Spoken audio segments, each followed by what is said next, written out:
Okay. By our guest speakers.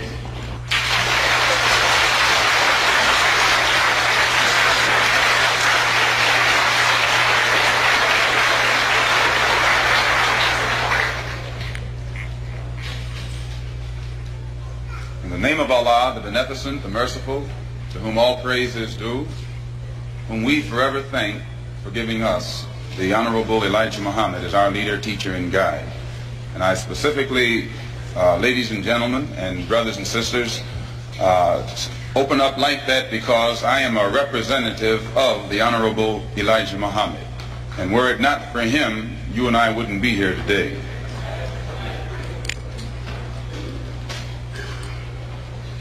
In order for you and me to devise some kind of method or strategy to offset some of the events or a repetition of the events that have taken place here in Los Angeles recently, we have to go to the root. We have to go to the cause. Dealing with the condition itself is not enough. We have to get to the cause of it all, or the root of it all. And it is because of our effort toward getting straight to the root that people oftentimes think we're dealing in hate. But first, I would like to congratulate and give praise to the Negro, so-called Negro leaders and so-called Negro organizations. And excuse me if I say so-called, it's hard for me to just outright say Negro when I know what that word Negro really means.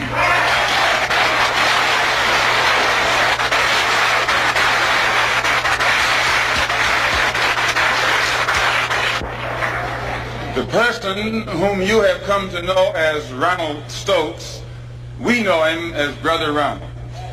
One of the most religious persons who displayed the highest form of morals of any black person anywhere on this earth. And as one of the previous speakers pointed out who knew him, everyone who knew him had to give him credit for being a good man, a clean man, an intelligent man, and an innocent man when he was murdered. The Negro, so-called Negro organizations and leaders should be given great credit for their failure or refusal to let the white man divide them and use them one against the other during this crisis.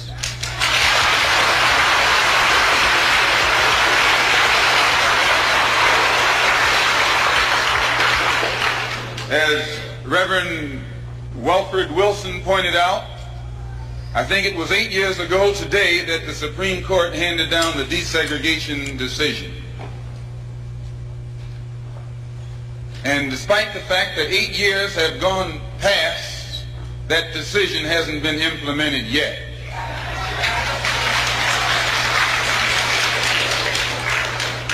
I don't have that much faith.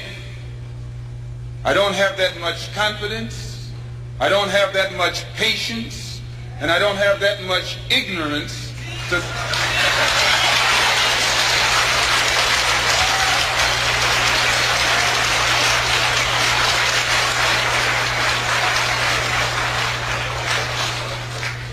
If the Supreme Court, which is the highest law-making body in the country, can pass a decision that can't get even 8% compliance within 8 years because it's for black people, then my patience has run out.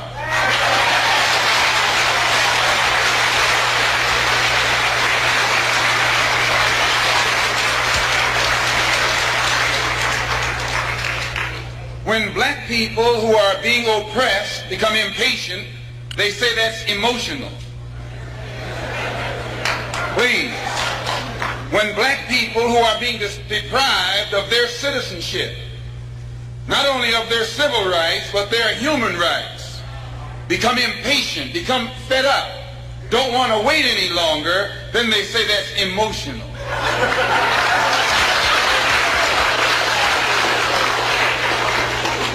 The Negro, so-called Negro leaders and organizations should be praised.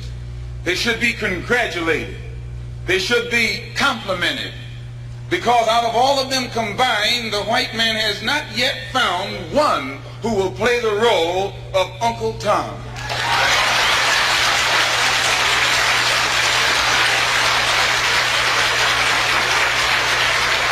He's going to send his maid out and get all the other Negro leaders rounded up and make them do something to stop what they call this menace that's presented by Muslims. But yet he has found no Tom, no puppet, no parrot who is still dumb enough in 1962 to represent the injustices that he's afflicting against our people. We don't care what your religion is. We don't care what organization you belong to. We don't care how far in school you went or didn't go. We don't care what kind of job you have. We have to give you credit for shocking the white man by not letting him divide you and use you one against the other.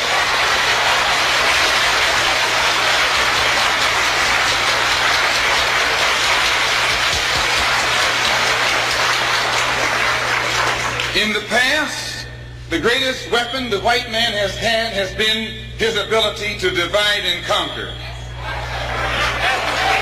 As Jackie Robinson pointed out beautifully on the television last night, 4/5 of the world isn't white. Isn't that what Jackie said?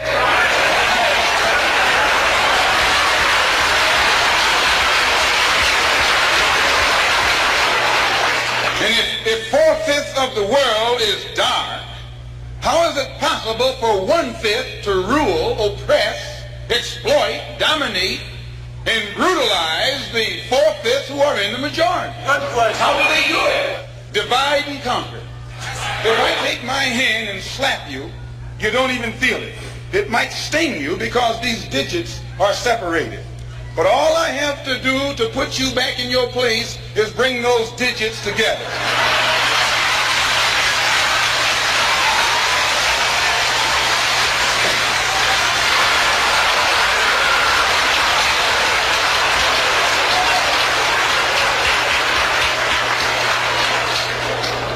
This is what the white man has done to you and me. He has divided us and used us one against the other. But today, thanks to Allah, you can say thanks to God or thanks to Jesus or thanks to Jehovah, whatever you want.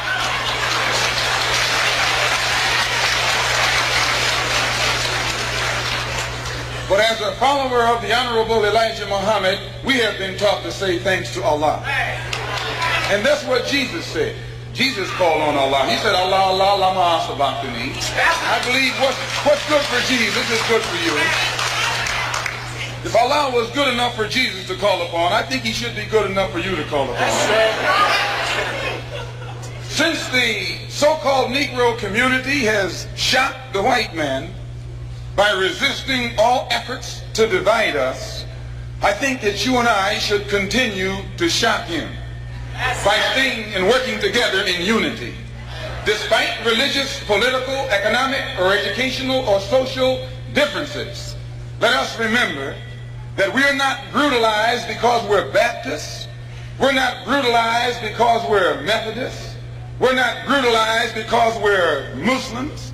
We're not brutalized because we're Catholics. We're brutalized because we are black people in America.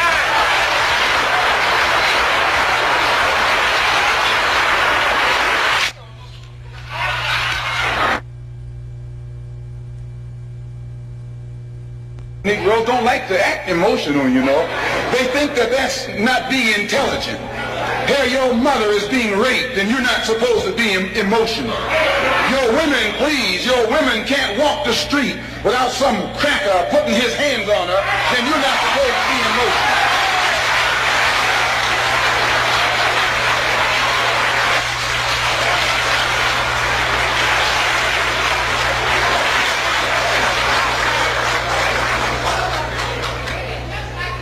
If you say that you're fed up, if you teach the Negroes who don't even know their own name.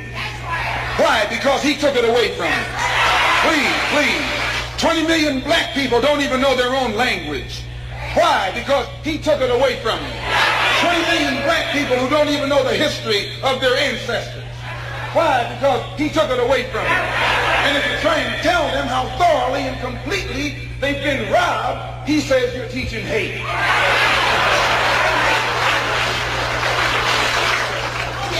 That's something to think about. Today you are coming out of college. You're coming out of the leading universities. You're trying to go in a good direction, but you don't know which direction to go in. And if somebody tries to take you right to the root of your problem, they say that that man's a hate teacher. If I ask why should the senators in Washington, and then again if we tell you that Negroes are being hung on the tree or being shot down illegally, unjustly, and those Negroes should do something to protect themselves, you say you're advocating violence. The white man is tricking you. He's trapping you. He doesn't call it violence when he lands troops in South Vietnam. Please. He doesn't call it violence when he lands troops in Berlin. When the Japanese attacked Pearl Harbor, he didn't say get nonviolent. He said praise the Lord, but pass the ammunition.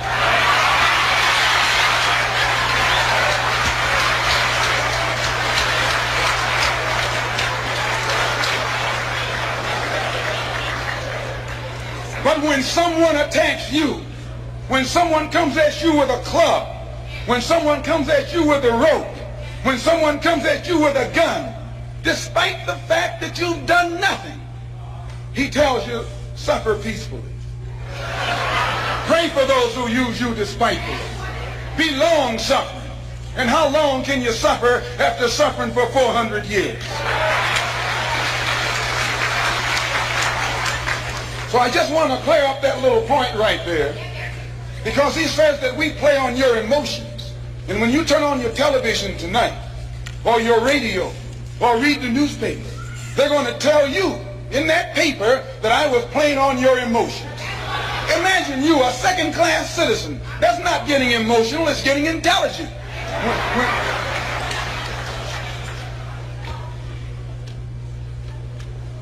And as far as your mayor is concerned, I see should say their mayor,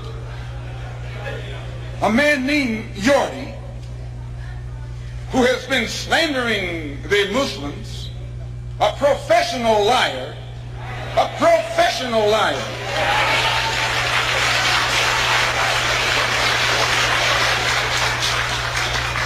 who has mastered the art of using half-truths. Put it in the paper that they broke into our religious place of worship and got records that they can use to prove that most of us have criminal records. You can't be a Negro in America and not have a criminal record.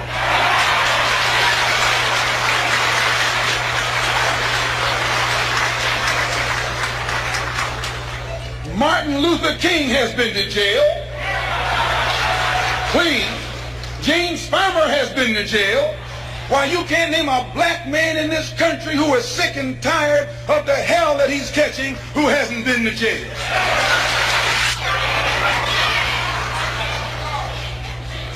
Charged him with being seditious. They put Moses in jail. They put Daniel in jail. Why, you haven't got a man of God in the Bible that wasn't put to jail when they started speaking out against exploitation and oppression.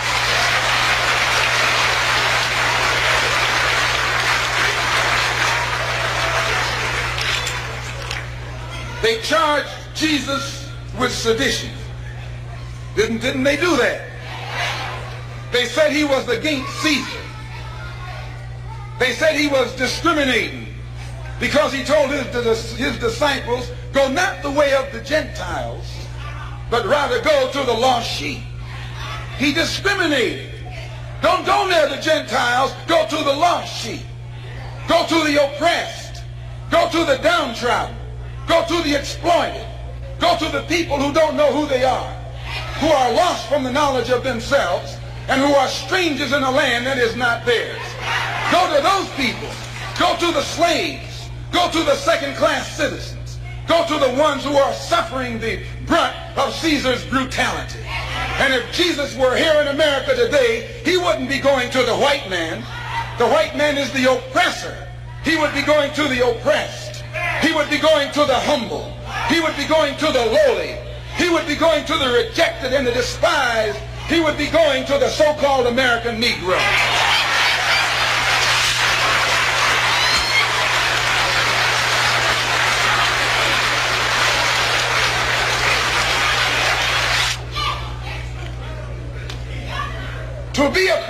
To have once been a criminal is no disgrace. To remain a criminal is the disgrace. I formerly was a criminal. I formerly was in prison. I'm not ashamed of that. You never can use that over my head. And that he's using the wrong stick. I don't feel that stick.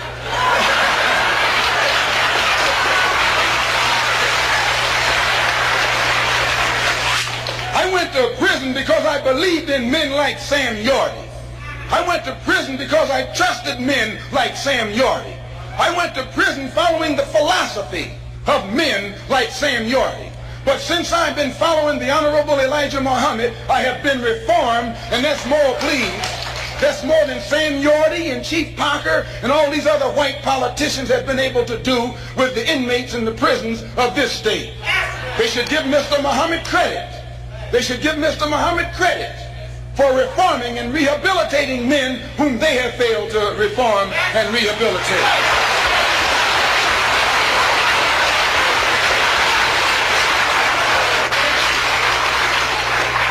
Mayor Yorty referred to some press report that Mr. Muhammad had once been found guilty of contributing to the delinquency of a minor. He failed to explain purposely that in 1934, the Honorable Elijah Muhammad refused to send his children to the white schools in Detroit, Michigan that were teaching you about little black Sambo. That's the minor that he contributed to the delinquency of. You see, this vicious, fork-tongued white man has been able to take lives and make you turn against those who want to help you and make others turn against you. This is the contributing to the delinquency of a minor that this mayor, or man who calls himself mayor, is talking about. In the same article, he said that the Muslims are the same people who rioted in the United Nations.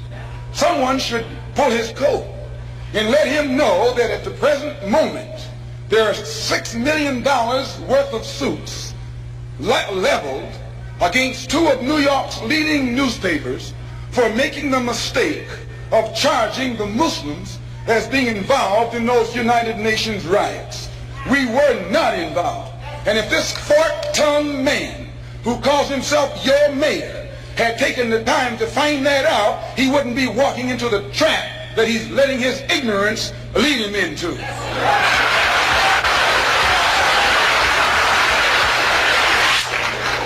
And if you would take the time to read the Washington Post that came out the Sunday after that incident took place, the Washington Post pointed out on the front page that the Muslims had nothing to do with the UN riots. And they quoted, in saying so, the person who was at that time the commissioner of police in New York City. See, it's lies that the white man has spread about the Muslims to try and make you afraid of the Muslims, or to try and make you think that the Muslims were a criminal element, an uncouth element, and things that you would not like to be associated with. Also, they say that, I'm just clearing these things up and then we're going to get into what happened. They also say that the Honorable Elijah Muhammad was a draft dodger. No, he wasn't. He just refused to go to the army because he was a man of peace. He was a minister of a religion of peace. He was teaching peace. So he outright refused to go to the army. That's not draft dodging, that's intelligence. He to do so, that same mayor immediately turned against Ed Warren and the local NAACP and threatened them. He threatened that he was going to send one of his appointees, or whatever you call them, down there on one of those commissions, all the way to New York to the national board to investigate the local NAACP. Why, that's a disgrace. It's why have we refused to appear before the grand jury? Because the coroner's jury is stacked against Negroes. The grand jury is stacked against Negroes. The press, the radio, the television, and the newspapers are stacked against Negroes. But please, the Los Angeles Police Department is stacked against Negroes. He is stacked against all Negroes, all except those whom he has appointed to high positions. The controlled press, the white press, inflames the white public against Negroes. The police are able to use it to paint the Negro community as a criminal element. The police are able to use the press to make the white public think that 90% or 99% of the Negroes in the Negro community are criminals.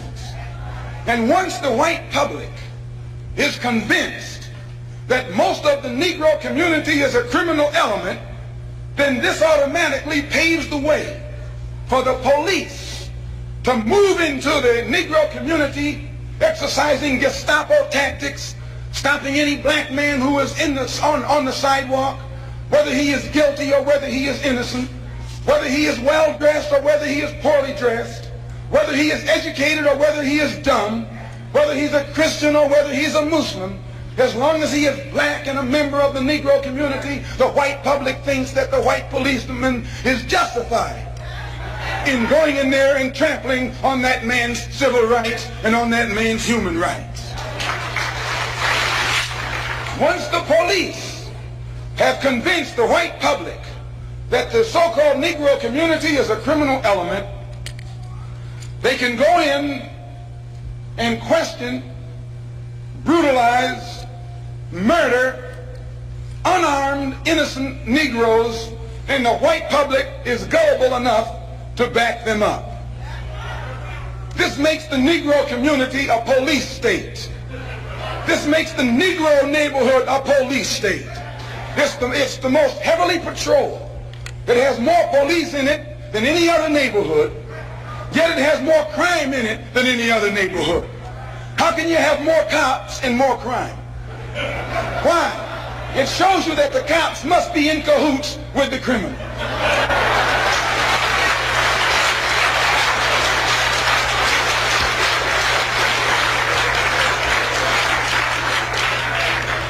The texture of the hair that God pleased, that God gave them, so much that they'll put lye on it. Do you realize? Now, you know, brother, lye will eat a hole in steel, and you know your head is not that hard.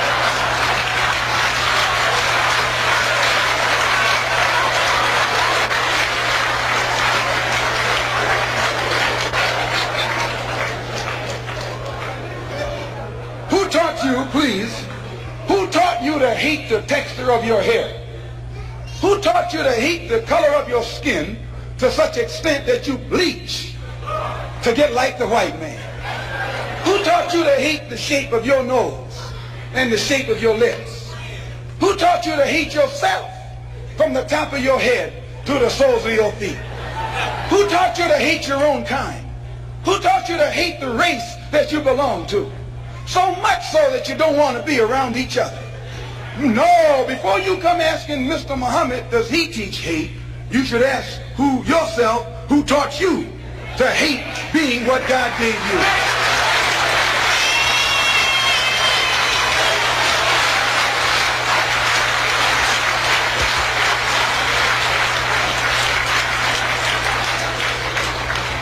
We teach you to love the hair that God gave you. Here you way out in the middle of the ocean, can't swim. and you worried about someone that's in the bathtub and can't swim.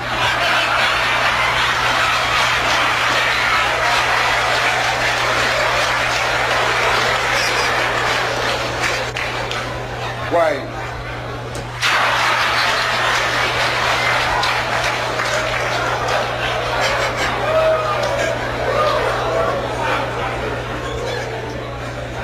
An alcohol tax. We don't steal, we don't gamble, we don't lie, and we don't cheat. And that also deprives the government of revenue, because you can't get into a whiskey bottle without getting past the government seal. You can't open a deck of cards without getting past the government seal. Here's a white man makes the whiskey and then puts you in jail for getting drunk.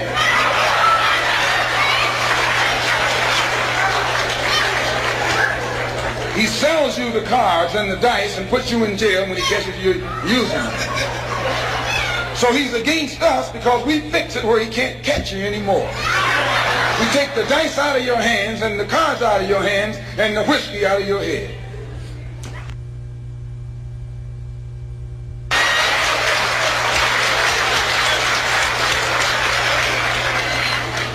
The most disrespected person in America is the black woman. The most unprotected person in America is the black woman. The most neglected person in America is the black woman. And as Muslims, the Honorable Elijah Muhammad teaches us to respect our women and to protect our women. And the only time a Muslim really gets real violent is when someone goes to molest his woman. We will kill you for our woman. I'm making it plain, yes. We will kill you for our woman. We believe that if the white man will do whatever is necessary to see that his woman gets respect and protection, then you and I will never be recognized as men until we stand up like men and place the same penalty over the head of anyone who puts his filthy hands out to put in the direction of our women.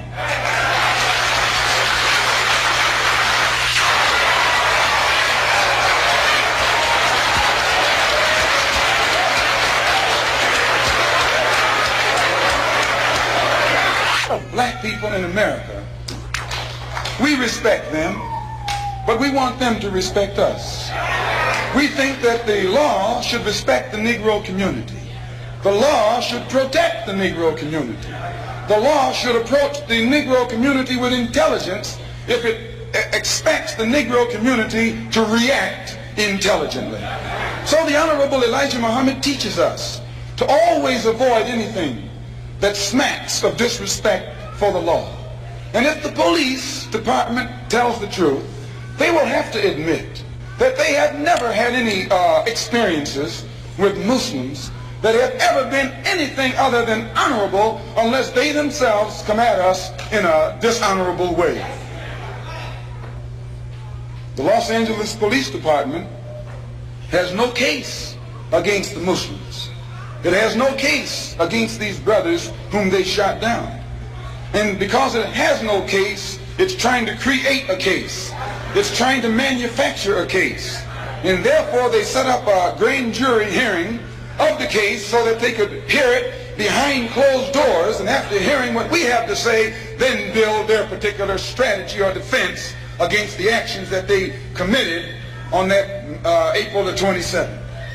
So at the advice of our attorneys, we purposely, the victims, those who have been indicted, or rather those who have been arrested and are out on bond, have purposely refrained and refused from making any statement whatsoever until after the case appears in court. And when you hear their story, it will be in a public trial. We have already had experience with these private hearings behind closed doors. Anything that the white man has to do to the Muslim, he has to do it in the open.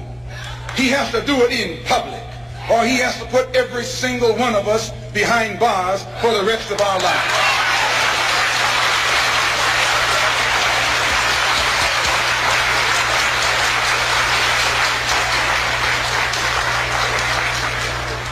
when Mayor Yorty called for a government investigation of a religious group that has the highest moral standard of any group in the Negro community. Mayor Yorty was giving you an example of what Hitler did in Nazi Germany when he began to go on the rampage.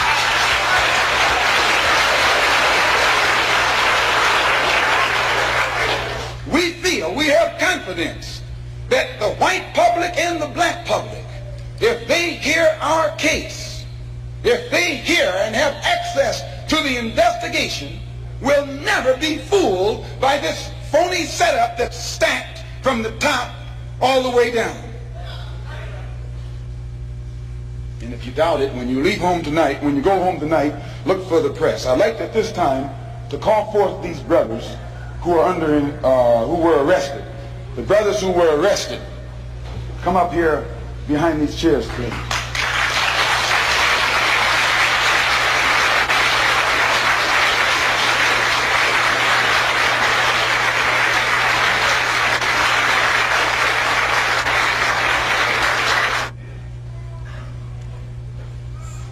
I should point out, in the Negro neighborhood, they were suspects. This wouldn't happen in a white neighborhood. White man can walk down the street with packages on his head, packages under his arm, and packages everywhere else, and won't anybody question his right to carry those packages.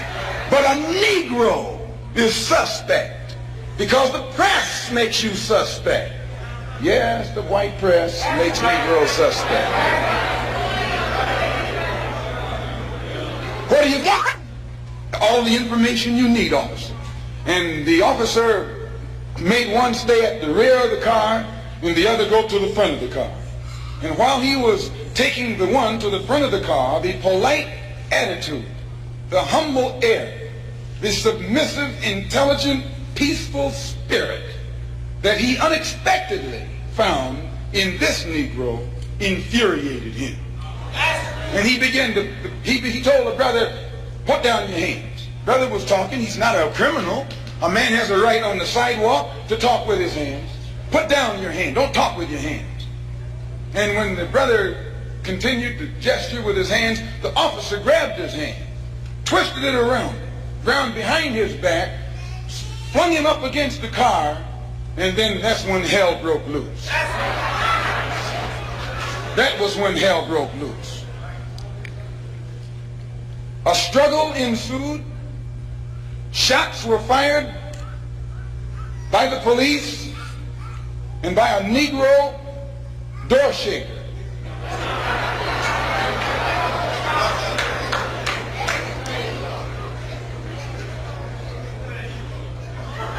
An alarm went out.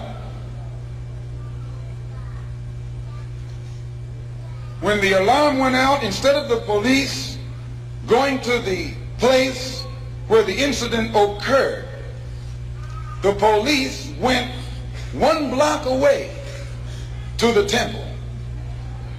When they arrived there, they got out of their cars with their guns smoking. You would have thought it was Wyatt, what his name? Wyatt Earp. I'm telling you, they came out of those cars and we have enough witnesses to hang them with their guns smoking. Chief Parker knows this, Mayor Yorty knows this, and every police official in the city knows that. They didn't fire no warning shots in the air. They fired warning shots point blank at innocent, unarmed, defenseless Negroes.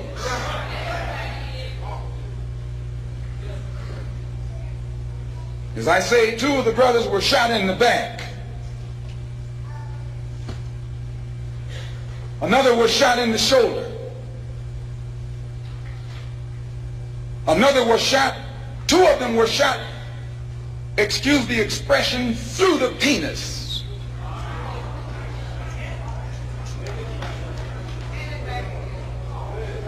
Another was shot in the hip and the bullet came out the other side. Brother Arthur here was shot 1/4 of an inch from his heart. Let me tell you something, and I'll tell you why you say we hate white people. We don't hate anybody. We love our own people so much they think we hate the ones who are inflicting injustice against them.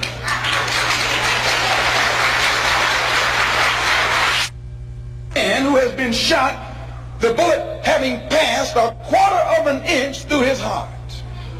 I'm not going to let him talk, which I think you can understand why. You should listen to the conversation of the police officers while it was going on. Two of the brothers who had been shot were lying hand in hand. The officer said they were chanting a death chant. You read that? They were saying, Allahu Akbar. What does that mean? It means that God is the greatest. It means that God is the greatest.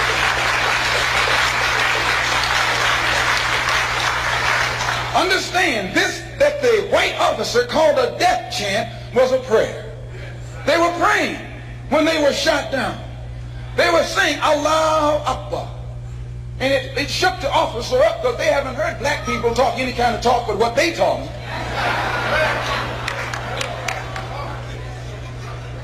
And two of the brothers who were shot in the back were telling me that as they lay on the sidewalk, they were holding hands.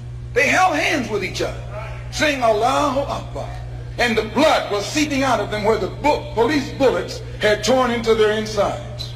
Still they said Allahu Akbar. And the police came and kicked them in the head. While police kicked them in the head, telling them to shut up that noise, while they were laying on the sidewalk in front of our temple. Kicked them in the head. Shut up that noise. And one of them, when he was on his way to the police station in the ambulance, one of the ambulance attendants told the white cop, why don't you kill the nigger? He said, I'll tell him that he tried to get away. Why don't you kill the nigger while you got a chance? And I'll swear that he tried to get away. If he didn't say this, then I need to be put in jail, and I'll gladly go. One of them who was being taken to jail in a police car. As the ambulance sirens were coming to the place, one of the policemen said to the other, what are the ambulances rushing for? Nothing but some niggers. So he looked in and saw the Muslim brother sitting beside him, and he said, and he shut up. But after he got to the jail, the same officer that said this turned to the brother and said, I hope that you didn't get offended by what I said back there under the heat of emotion, because some of my best friends are colored. This is what he said. That's his password. Some of my best friends are colored.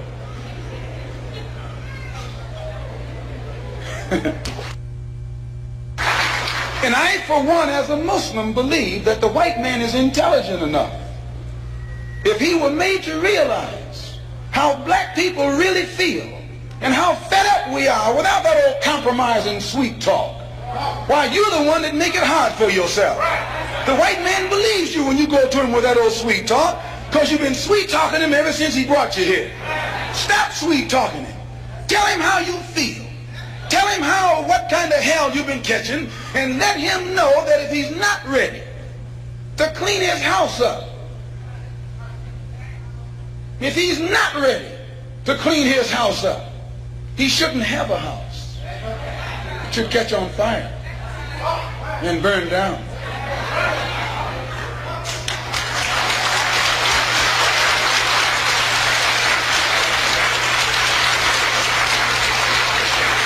Muslims, we identify ourselves with the dark world. So we're not any minority. We're a part of the majority, and the white man is the minority.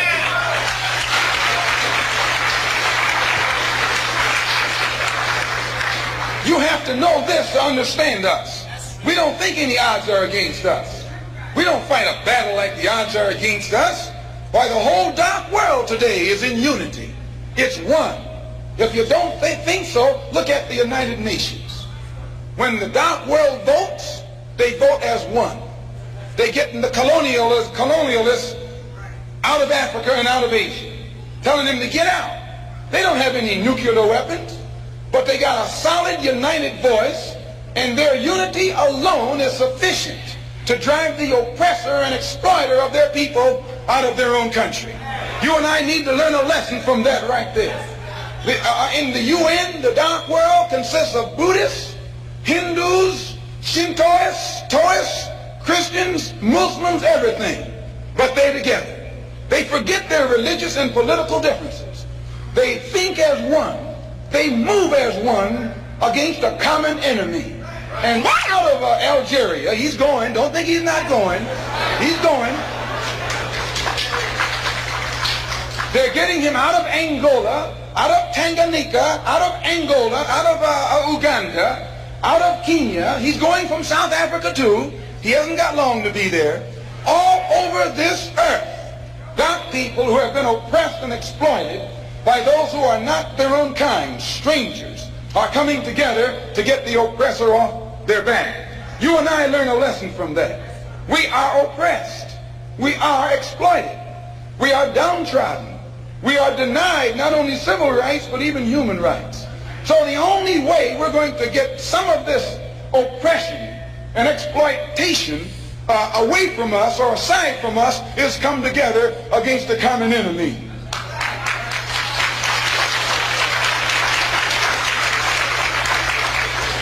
When they sat down at the Bandung conference, everyone there had this in common: a dark skin. Some of those who were sitting there were socialists, some were communists, some were capitalists, some were Christians, some were Buddhists. They were everything. But all of them was dark skin. And they looked at that dark skin and agreed that this is one thing they had in common.